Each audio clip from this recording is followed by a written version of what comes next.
दिन पहले ही भारतीय जनता पार्टी ने माननीय गृह सहकारिता मंत्री भारत सरकार में और पार्टी के वरिष्ठ नेता आदरणीय शासी ने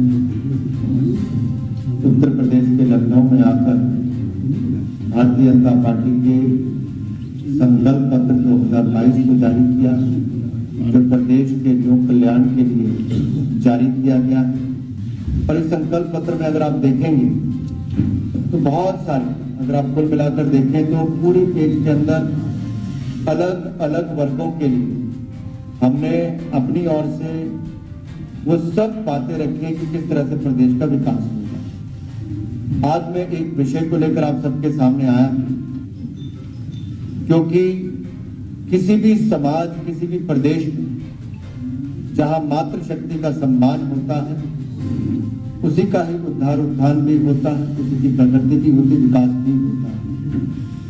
पिछले 5 वर्षों में योगी जी की सरकार ने नारी सुरक्षा, सम्मान और स्वावलंबन पर काम किया। हमने फिर संकल्प लिया कि महिलाओं को सुरक्षा, सम्मान के अधिकार जारी रहेंगे। महिलाओं को समृद्ध और संपन्न बनाने की हमारी ये विकास यात्रा जारी रहेगी। महिलाओं और बेटियों के उत्थान के जो संकल्प पहले लिए थे, उसमें और बढ़ोतरी करके आगे बढ़ते जाएंगे। सशक्त नारी के माध्यम से समृद्ध प्रदेश बनाएंगे। सशक्त नारी के माध्यम से समृद्ध और संपन्न परिवार भी होंगे। और उसके लिए महिला सुरक्षा पर हमने सबसे बड़ी प्राथमिकता के तौर पर देखा, और महिला सुरक्षा पर प्राथमिकता दी भी है और बड़ी जिम्मेदारी के साथ उस पर काम भी किया है। सशक्त नारी, सशक्त प्रदेश, यूपी फिर मांगे भाजपा सरकार। क्यों? क्योंकि यहाँ पर महिलाएं अपने आप को सुरक्षित और सम्मानित महसूस करती हैं, जहां दूसरी पार्टियां कई ऐसी हैं जो महिलाओं की बात तो करती हैं, लेकिन वहां से महिलाएं छोड़कर लगातार जा रही हैं। कोई पोस्टर पर थी तो कोई परिवार का हिस्सा थी, लेकिन वो छोड़कर चली गई। पोस्टर वाले भी छोड़ गए, परिवार वाले भी छोड़ गए, क्योंकि वो भी सुरक्षित महसूस करती हैं। तो कहीं ना कहीं उत्तर प्रदेश में भारतीय जनता पार्टी की सरकार। दूसरा मैं कहना चाहता हूं, अगर मैं सशक्त नारी पर जो हमने कल अपने संकल्प पत्र में कहा है, मैं आज एक एक करके आपके सामने रखूंगा। सबसे पहले तो मुख्यमंत्री कन्या सुमंगला योजना में 15,000 रुपए से राशि को बढ़ाकर 25,000 रुपया कर दिया।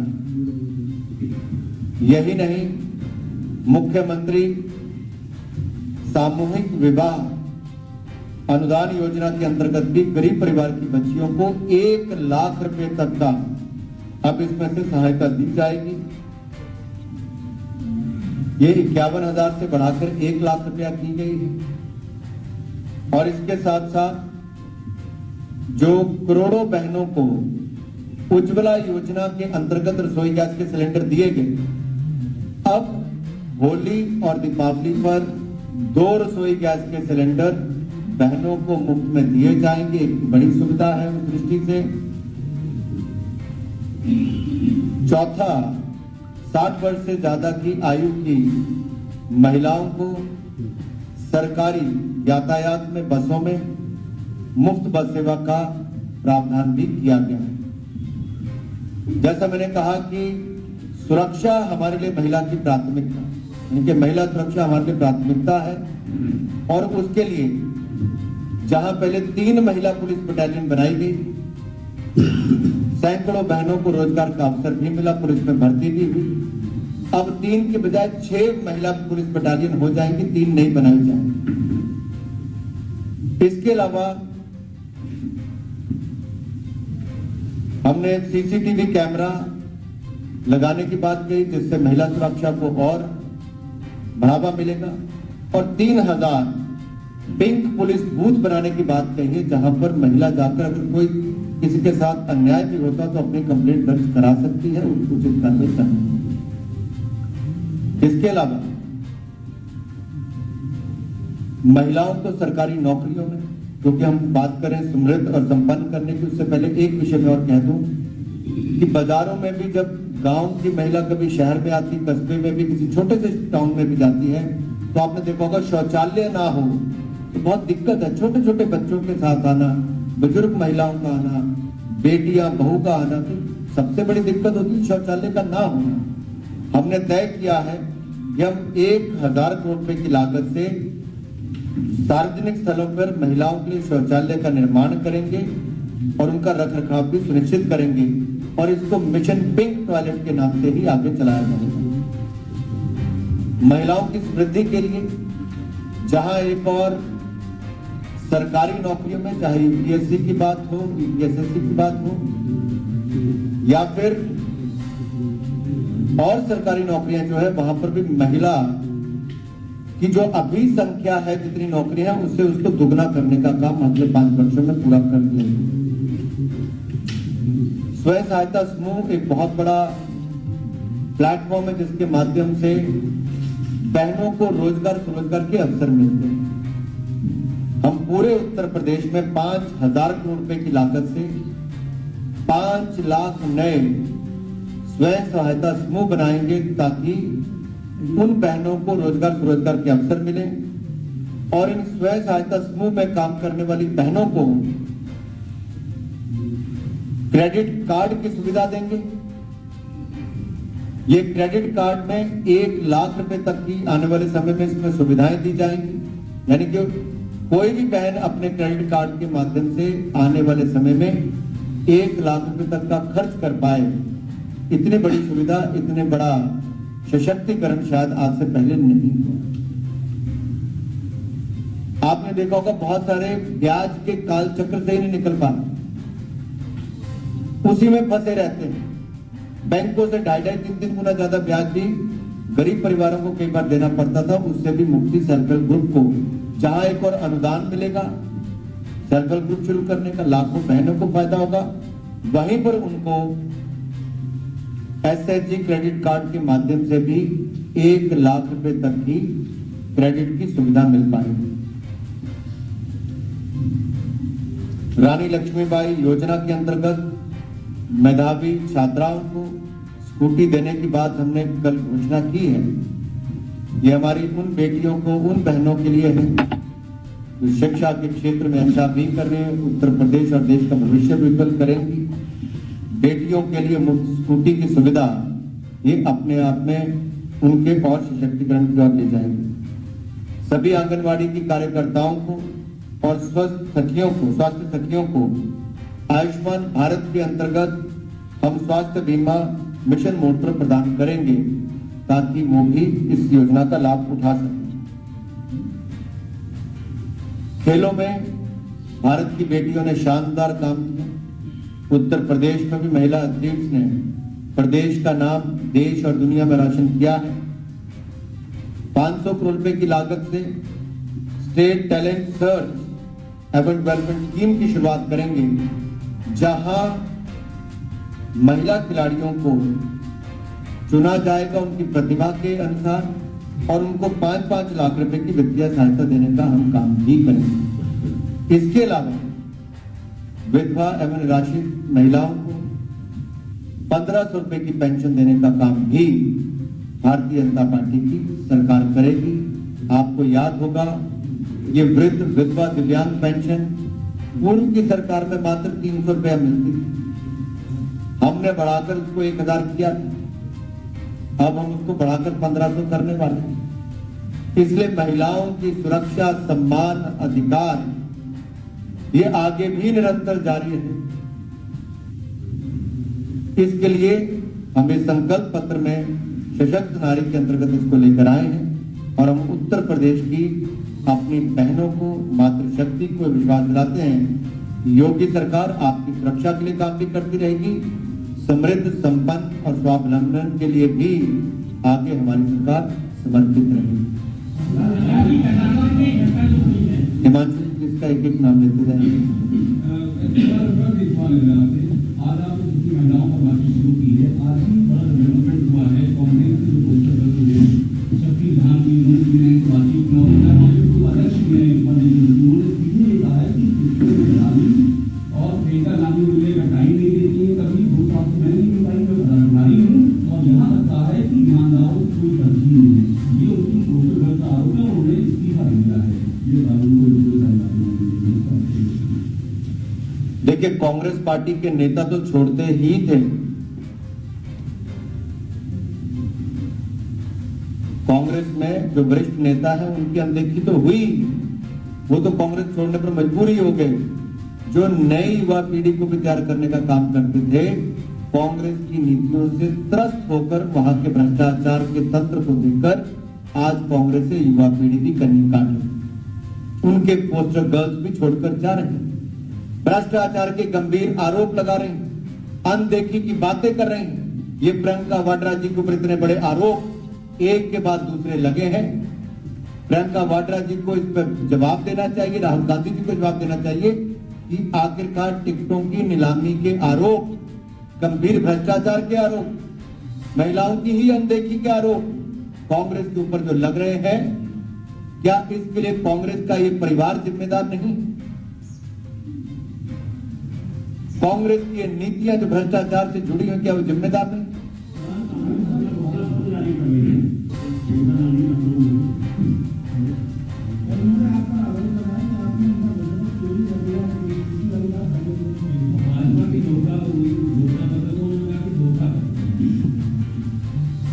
हमने जो पिछला लोक कल्याण संकल्प पत्र 2017 में लाए थे, उसमें भी कहा था गुंडा राज भ्रष्टाचार मुक्त उत्तर प्रदेश करेंगे। हमने वो करने का काम किया दिशा में। महिलाओं को सुरक्षा सम्मान के अधिकार देने की बात की, वो किया।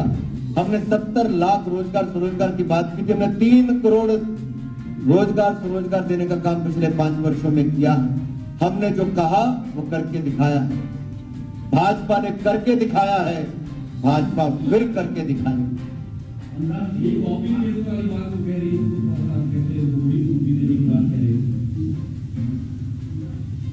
देखिए, मैं आपको इस पर ले जाऊंगा कि वो लोग सोचते बहुत, करने का अवसर नहीं मिलता। पश्चिम बंगाल के तो कांग्रेस का खाता नहीं खुलता। बहुत सारे राज्यों में कांग्रेस के जहां उनका खाता ही नहीं खुल पाता। कागजों में कुछ भी लिख पाए, सत्ता में आएंगे तो कुछ करेंगे। भारतीय जनता पार्टी सत्ता में आई थी, तब हमने जाकर यहाँ पर वायदों को सच करने का काम किया, जो संकल्प लिया उसको सिद्ध करने का काम किया। ये केवल मात्र घोषणाएं करती हैं। जो अपनी पोस्टर गर्ल को नहीं बचा पाई, वो अपने घोषणा पत्र में जो वायदे होंगे उनको क्या पूरा कर पाएंगे?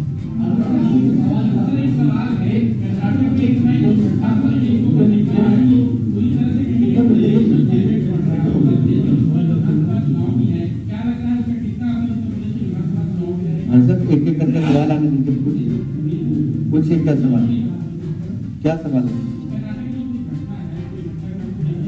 मामला कोर्ट में विचाराधीन है, आज उसकी सुनवाई। मुझे लगता है आपको, मुझे और सबको ही कोर्ट के निर्णय का इंतजार करना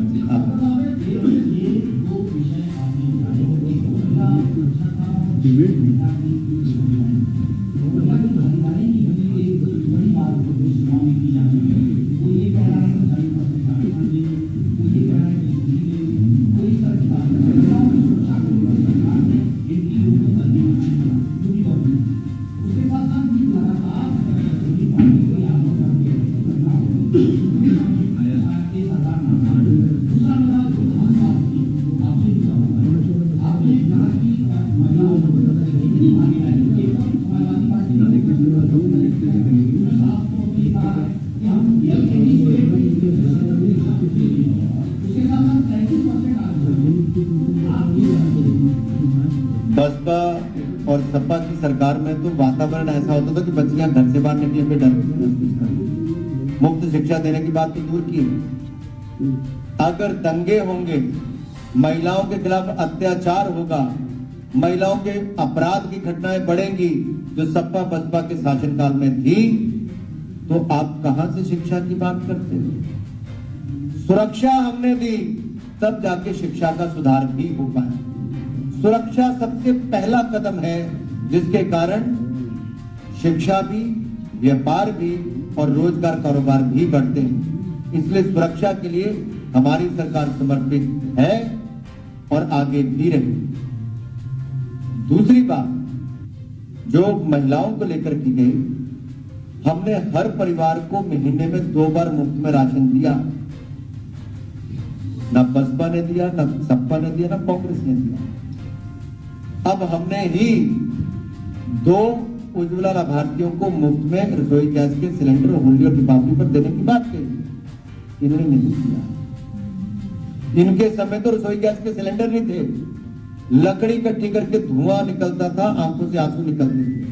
पानी लेने के लिए 5-5 किलोमीटर 10-10 किलोमीटर जाना पड़ता था। हमने पाइप भी घर तक पहुंचाई, नल लगाकर जल देने का काम किया। आपने बंगाल का पश्चिम बंगाल की मुख्यमंत्री और उन्होंने कई गंभीर आरोप लगाए हैं। उन्होंने आपसे चुनाव जैसे चुनाव करने से कहा कि उत्तर प्रदेश में मारा गया, जबकि बात ना हो। दूसरा उन्होंने कहा कि कोविड में यहाँ से लाशें मालदा कर करके गई उन्होंने और योगी फिर आएंगे उत्तर प्रदेश में। देखिए, उत्तर प्रदेश में योगी जी की लोकप्रियता इतनी है कि पश्चिम बंगाल के मुख्यमंत्री को भी यहां पर आना पड़ा। ये वही पश्चिम बंगाल के मुख्यमंत्री जो चुनाव के समय यूपी को बदनाम करने की कोई कसर ममता बनर्जी जी ने नहीं छोड़ी। यूपी के लोगों को गुंडा कहने से ममता बनर्जी जी पीछे नहीं हटी। और ममता बनर्जी जी को लेने सबसे पहले कौन गया?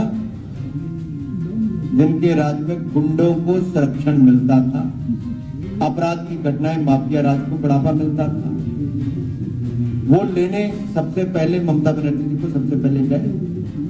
मेरा सवाल ममता बनर्जी जी और अखिलेश यादव जी से, एक ने उत्तर प्रदेश का अपमान किया ममता बनर्जी ने, दूसरी ओर उत्तर प्रदेश के लोगों को जवाब देना पड़ेगा अखिलेश यादव जी को कि उत्तर प्रदेश को अपमानित करने वाली ऐसी महिला को लेने के लिए वो क्यों गए, उनको गुलदस्ता देने का काम नहीं किया। क्या उत्तर प्रदेश के मान सम्मान के लिए अखिलेश जी के मन में कोई स्थान है या नहीं? और जहां तक ममता बनर्जी जी की बात करता हूं, जीता जागता उदाहरण अगर देश में कहीं है कि जो मुख्यमंत्री रहते हुए गुंडई को, दंगई को बढ़ावा देती, जिनके सत्ता में आते ही परिवारों को छोड़कर पलायन करना पड़ा,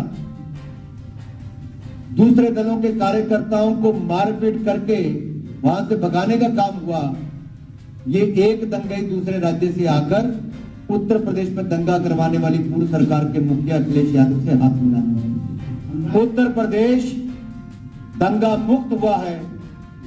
पश्चिम बंगाल से आने वाले दंगई उत्तर प्रदेश के पुराने दंगइयों का साथ देंगे तो उत्तर प्रदेश की जनता कभी स्वीकार नहीं करेगी।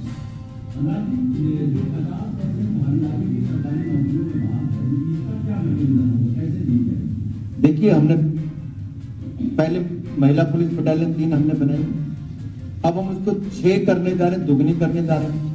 इसी तरह से जो बाकी रिक्त स्थान है, हमने कहा हम उनको तेजी से भरने जा रहे हैं और महिलाओं को जितनी नौकरियां आ सके उसे दुगनी करने वाले हम नई नौकरियां भी देंगे और महिलाओं को नौकरियों को दुगना भी करने का सुनिश्चित करेंगे।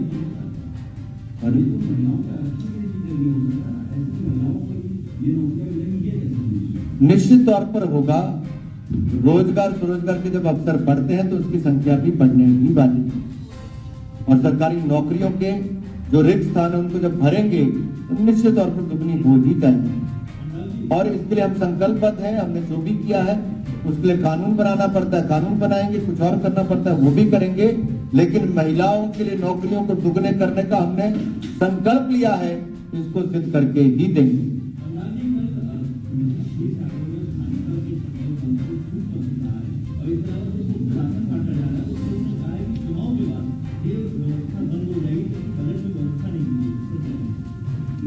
देखिए, वो लोग क्या कहते हैं इस पर हमें फर्क नहीं पड़ता, लेकिन आज उत्तर प्रदेश के लोगों के मन में एक सवाल है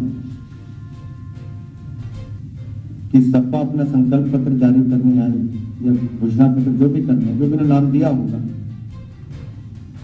उस समय के उस पार्टी के नेता थे साथ मंच पर कौन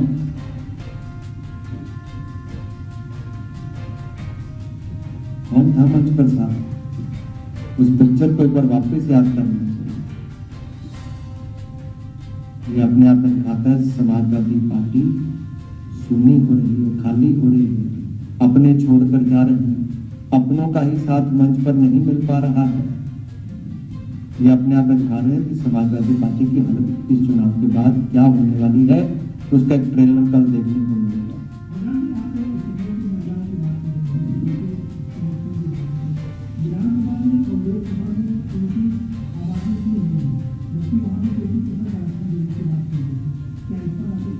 आप पिछला रिकॉर्ड उठाकर देखिए, जब जब महिला आरक्षण की बात आई, समाजवादी पार्टी ने उसका विरोध किया लोकसभा में। ये महिलाओं के पक्ष में कभी थे ही नहीं। अखिलेश यादव जी को पूछिए क्या उस समय वो सांसद थे? इनके सांसदों का रवैया क्या था? महिला आरक्षण पर समाजवादी पार्टी ने सदा विरोध किया है।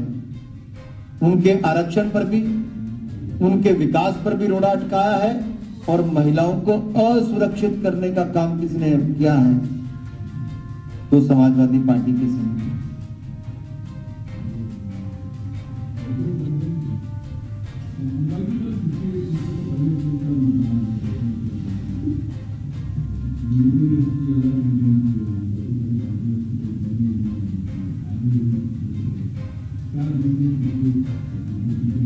अगर आप जितना मेरा जाना हुआ, जितनी मेरी चर्चा वहां पर हुई, जो जोश वहां पर, आज आप लिख लीजिए कहीं ना कहीं, और 10 मार्च को हम एक बार फिर मिलेंगे।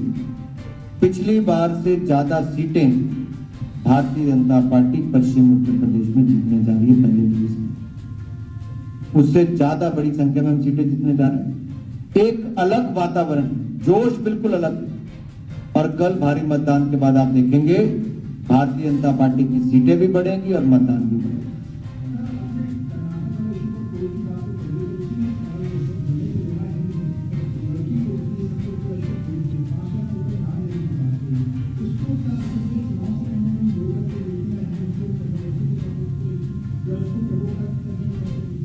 नेक्स्ट आपने कहा कि पिछली बार ज्यादा क्या आपको ऐसा लगता है कि समीकरण वो जो दावा कर रहे हैं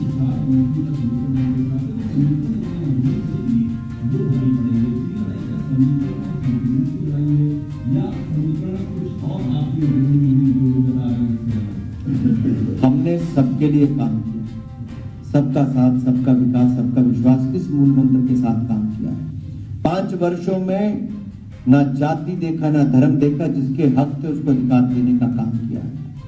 पक्का मकान बनाकर दिया। अब पश्चिम उत्तर प्रदेश में जाकर देखिए, गरीब मुसलमान परिवारों को पक्के मकान मिले, अनुसूचित जाति जनजाति घुमांतुर पिछड़ों को पक्के मकान बनाकर मिले। कोई ये नहीं कह सकता कि मुझे मुस्लिम देखा या हिंदू देखा। जो गरीब था उसको गरीब के नजरिए से देखकर उसके अधिकार देने का काम किया, और वो गरीब भी, वहां का नागरिक भी अपने वोट का अधिकार उसी तरह से करेगा जिसको मुफ्त 2 बार राशन भारतीय जनता पार्टी ने दिया, पक्का मकान दिया, बिजली का कनेक्शन दिया, पीने का पानी दिया, और 5 लाख का इलाज मुफ्त में दिया, मुफ्त में वैक्सीन भी लगाने का काम किया।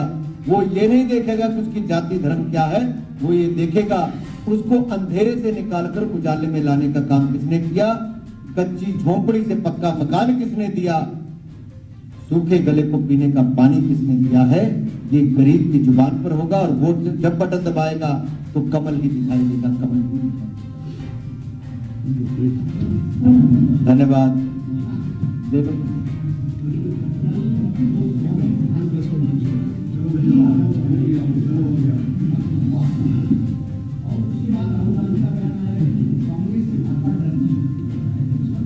मुझे लगता है प्रधानमंत्री जी के लोकसभा और राज्यसभा के जो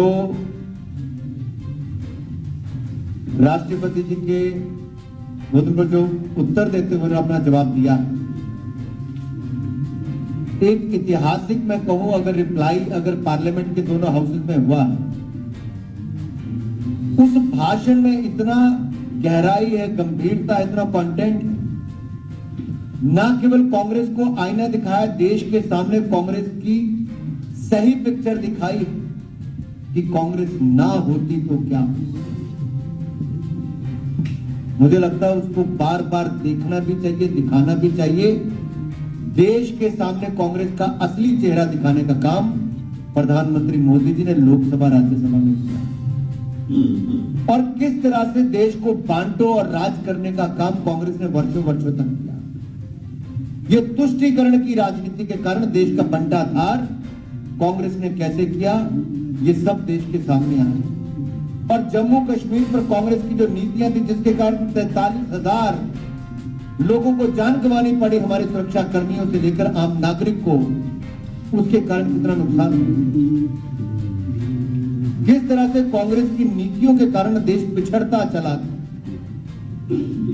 जाति धर्म में बंटता चला, हमने उससे बाहर निकालकर देश को सबका साथ, सबका विकास, सबका विश्वास और सबका प्रयास के साथ आगे बढ़ाने का काम किया। मैं तो यही कहूंगा, जिसने ना देखा हो कृपया करके प्रधानमंत्री जी का भाषण जरूर देखें लोकसभा राज्यसभा का। आपको बहुत सारी चीजों के उत्तर मिल जाएंगे जो शायद आप वर्षों से भूल।